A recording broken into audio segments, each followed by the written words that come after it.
Hello everyone. Today we are going to study the first war of independence which took place in 1857.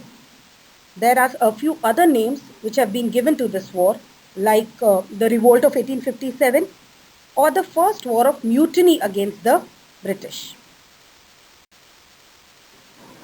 In this map you can see all the important centers where the revolt actually took place. What you will notice is that the southern part of India is untouched. If you will see, the revolt basically took place in north of India and a little bit of the eastern part of India. Primarily, it was in the north of India that the whole revolt took place. What caused the first war of independence? The East India Company was now ruling us for almost 100 years. The country was in a very, very bad state as far as economy was concerned. On top of it, the British were now interfering in our socio and religious matters. Military wasn't happy, common man was not happy, nobility was not happy. Across, people were suffering, and this basically caused the First War of Independence. Let us now study the causes of First War of Independence in detail. Let us begin with the political causes behind the First War of Independence. The first cause behind the revolt of 1857 was the British policy of expansion.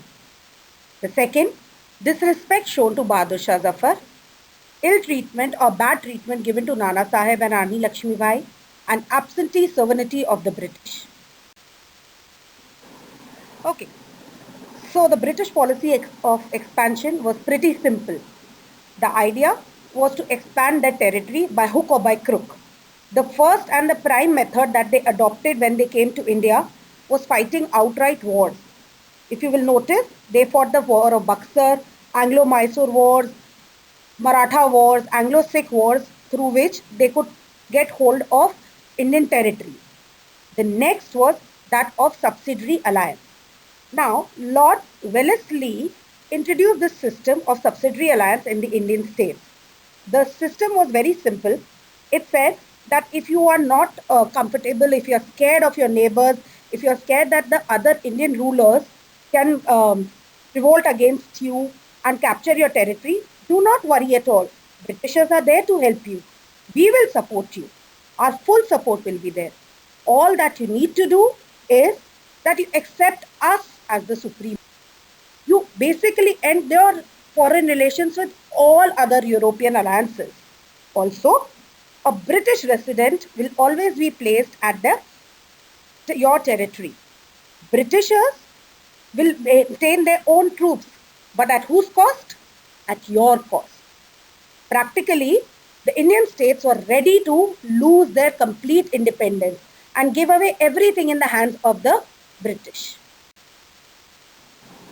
Lord Dalhousie, our old good friend from Britain, introduced two methods for the policy of expansion which were absolutely unfair. The first was doctrine of lapse. Doctrine of lapse said that in case an Indian ruler died without a natural male heir, that is his own child, and has an adopted child, the land would not go to the adopted child. Basically, the adopted child would not be able to inherit the private property of the deceased ruler, and that territory would then automatically come under the company's rule. Jhansi was one of the states which was affected by this. We all know that Rani Lakshmi Bai's son Anand Rao wasn't recognized as a successor to the throne.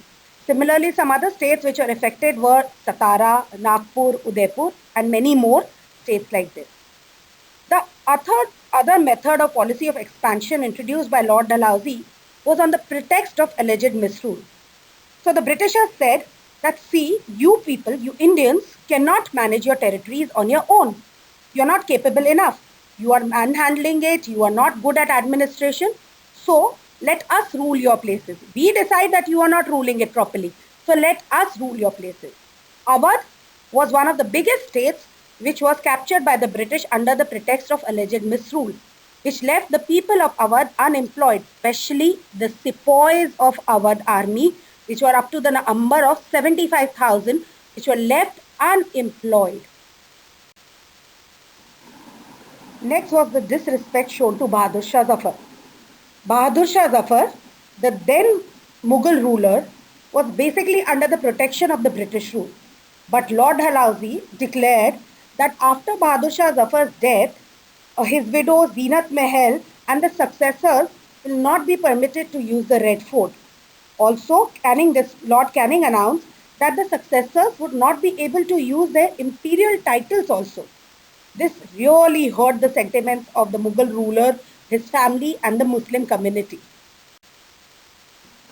Another political cause behind the revolt of 1857 was the treatment that was given to Nana Sahib and Rani Lakshmi Bai. Bajirao too, the last Peshwa, was actually under the protection of the British East India Company. But after his death, his adopted son, Nana Sahib, was refused the grant which his father was given. He was actually sent to Kanpur from Pune. What Nana Sahib did was that he travelled across the country and created an awareness against the British rule. Rani Lakshmi Bai of Jhansi, as I've already mentioned, her son was not given the throne after her husband's death. She became a victim of the doctrine of lapse and became a very, very bitter enemy of the British. The last political cause behind the First War of Independence was absentee sovereignty of the British. Till now, India had been ruled by other rulers as well. The Mughals were there, Delhi Sultanate was there, but these rulers basically settled down in India. They made India their home. When you live somewhere, you work for the progress of that place because it will directly or indirectly affect you as well. But what the British were doing was they were not living in India actually. They were ruling India by proxy. They were not living here. So ultimately, the only goal that they had was to collect wealth from India, which resulted in the drain of wealth from India. The British did not work at all in the first 100 years for the development of the country. Any development that they did was for their own benefit and not for the people of the country. The next set of causes were the socio-religious causes. The Indians, whether Hindu or Muslim, were very, very protective about their own social customs. Sati was banned. The Widow Remarriage Act was passed. That meant that a widow could remarry. Western education to girls, wow, was not at all welcomed by the Indians.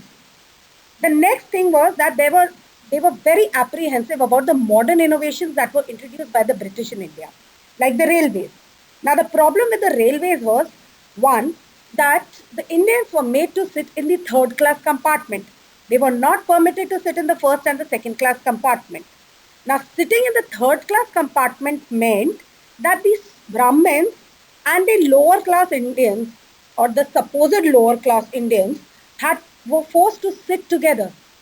This did not go down well with the supposed high class Indians. The other problem was the telegraph. Now, to introduce the telegraph system in India, British put up many poles across the country. There were two problems. One, that the Indians thought that this was some kind of black magic. Imagine, Jadu Tona, some kind of black magic that the British were doing on the Indians. The next thing that the Indians thought was that probably these poles are being erected so that we could be hung on them. Imagine their thought process at that time. Another thing was that the British clearly followed a policy of racial discrimination. Indians were not allowed to enter many places. In fact, there were boards which were put outside hotels and clubs which said dogs and Indians are not permitted. Then there was corruption in administration. Rich were allowed to go away, get away with things. Traders and other rich people which belong to the noble community in Indians, amongst the Indians, they were allowed to get away with the biggest of crimes. And those who were poor were flogged and looted and tortured. Was this right? Then the oppression of the poor. The poor people were just ill-treated by the British. Purely out of resentment, they were ill-treated by the British. The Indians had fears regarding Western education. The Pandits and the Maulvis feared that it was basically done to convert their children to Christianity. Obviously, it was not really welcomed by the Indians. The worst possible thing here was that the British were now taxing the Indian religious places. Temples and mosques were taxed. The land was taxed. People who visited them were also taxed.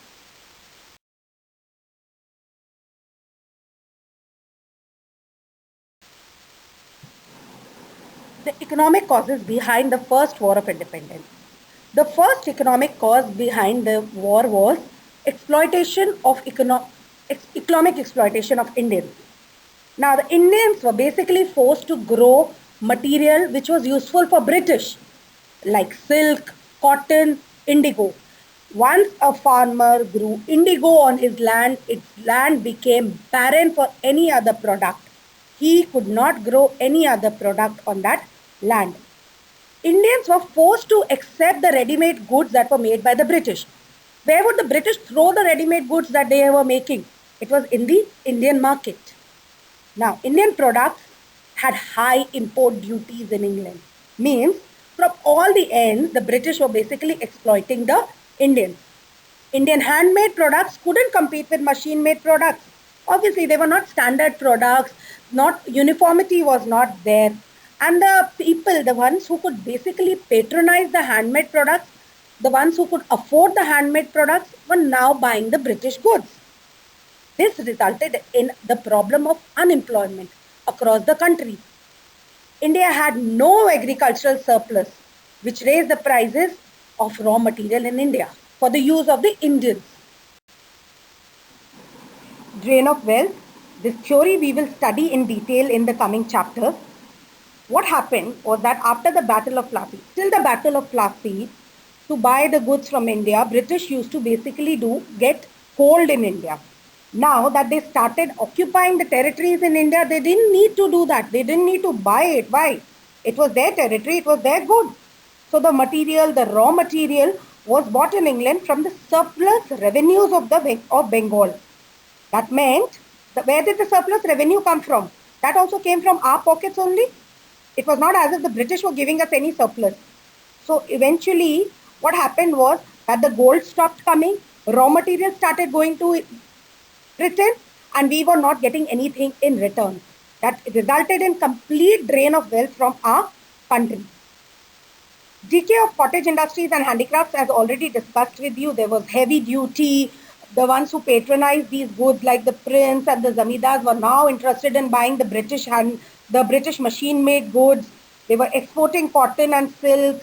All these things, the decay resulted in mass unemployment across the country. Inhuman treatment of indigo cultivators. Now, a few cultivators were forced to grow indigo on their land. If they did not agree and grew some other crop, that crop was destroyed. Cattle was taken away as punishment. These people were flogged, ill-treated. So they were basically forced to grow indigo. Now, if they grew indigo on their land, it became barren for any other cash crop. They were left with no other option but to grow indigo time and again. Poverty and famine. As if the god was also not on the side of Indians. There were 12 minor famines in the country in a span of 3 years, especially in the region of Bengal. These famines meant even more poverty across the country. Economic decline of peasantry. Peasantry had to pay heavy taxes and land revenues. It was a vicious cycle, a vicious circle which just could not be broken. The peasants were forced to pay heavy taxes. Then what they did was they borrowed money from money lenders. Now they were not able to even give the interest on the money that they had borrowed. Forget the principal amount. And on top of it, there were heavy land revenues. Decline of landed aristocracy. The hereditary landlords who got the land from their fathers or their forefathers, many of them were not able to produce the actual papers, the evidence of ownership. So around 2,000 estates were actually confiscated by the British. These estates were then auctioned and given over to merchants and money lenders who bought it from the British. These estates, when the merchants became the landowners, They exploited the tenants who work on these estates.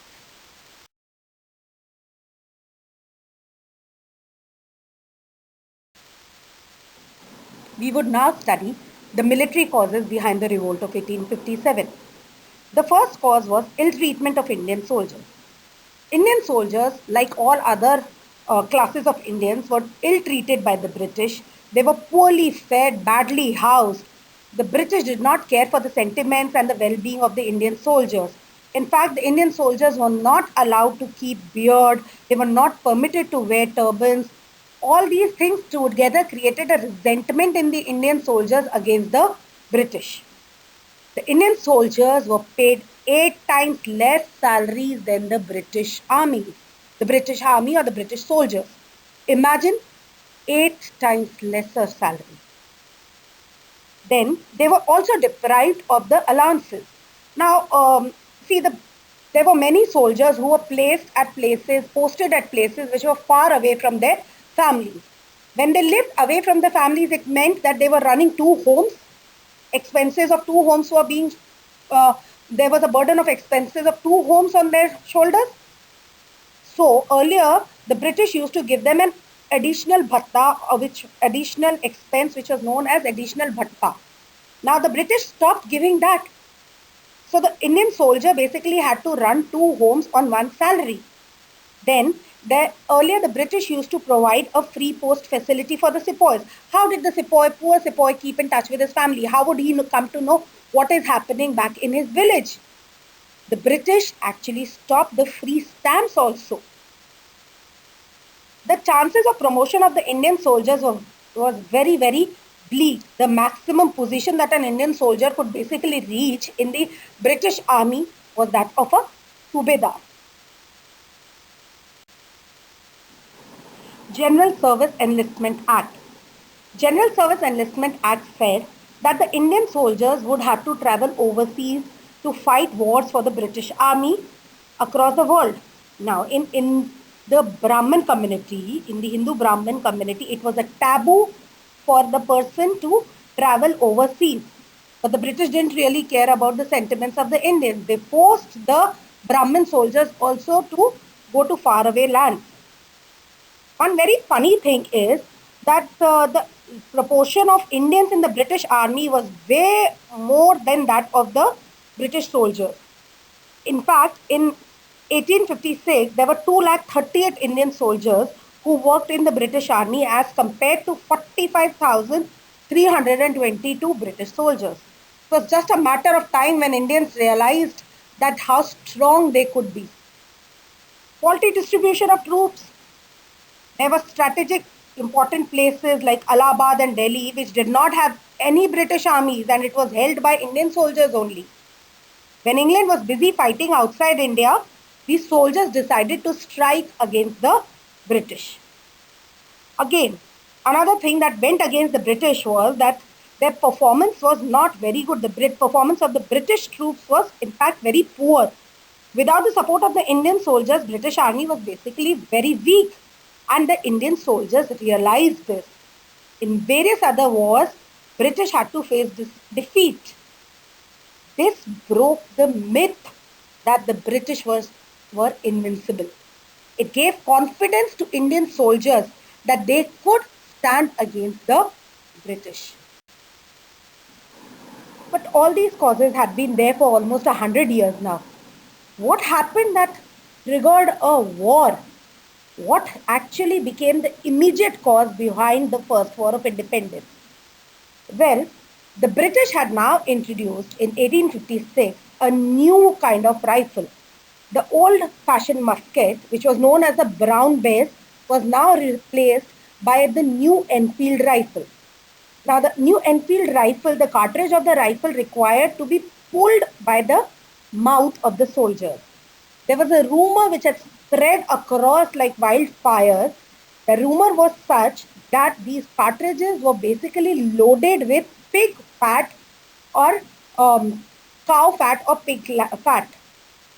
Cow fat and pig fat were taboo in the Hindu and the Muslim community. The Hindus worshipped cows and Muslims found pigs dirty.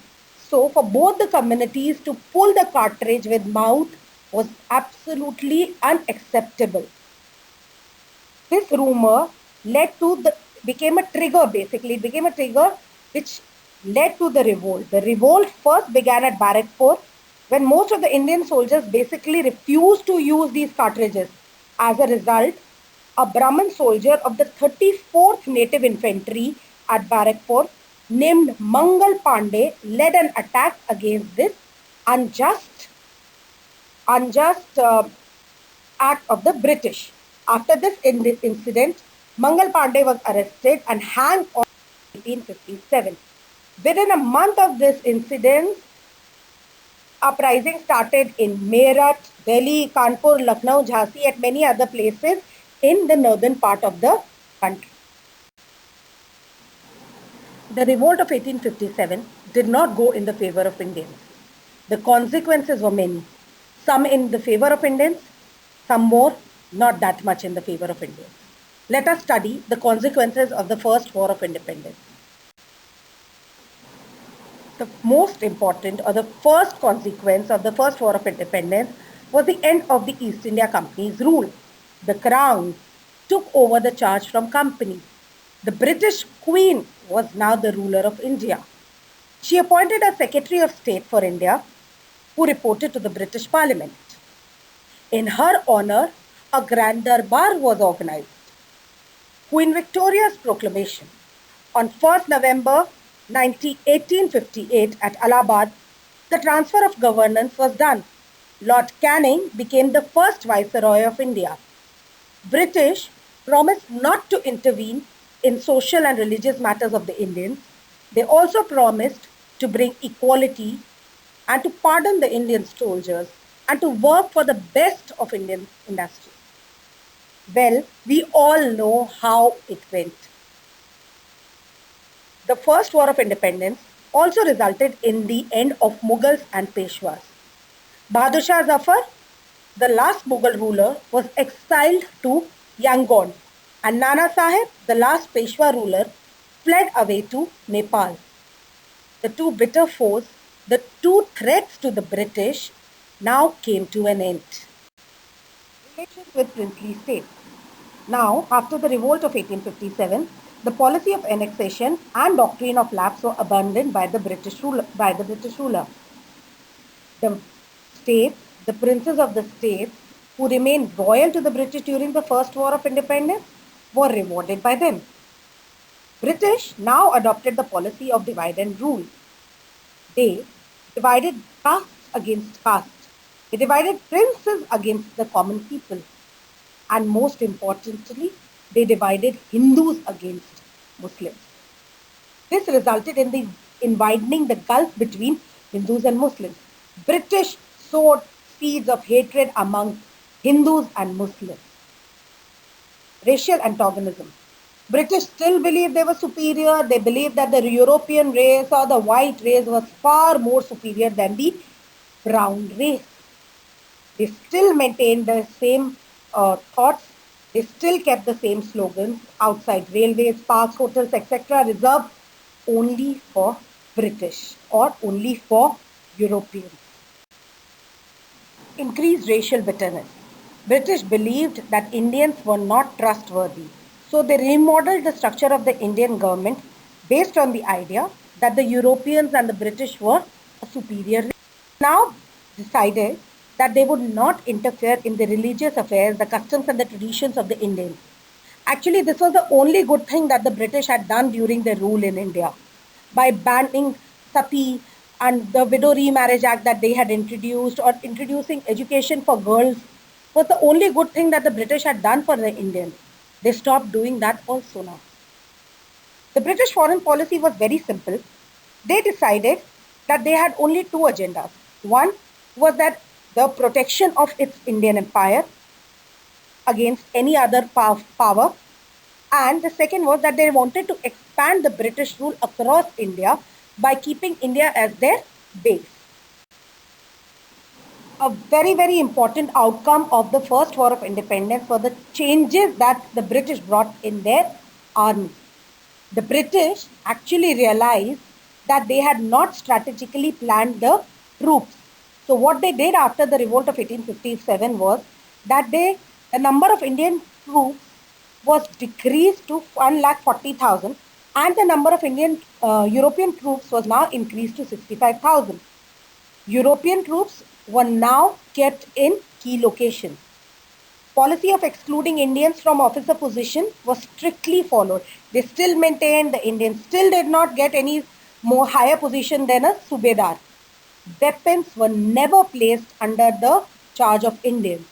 Divide and rule policy was practiced during the recruitment in the army. Okay, now do you know that in India there are regiments which are known as Gorkha Regiment, Rajput Regiment, Jat Regiment, Sikh Regiment?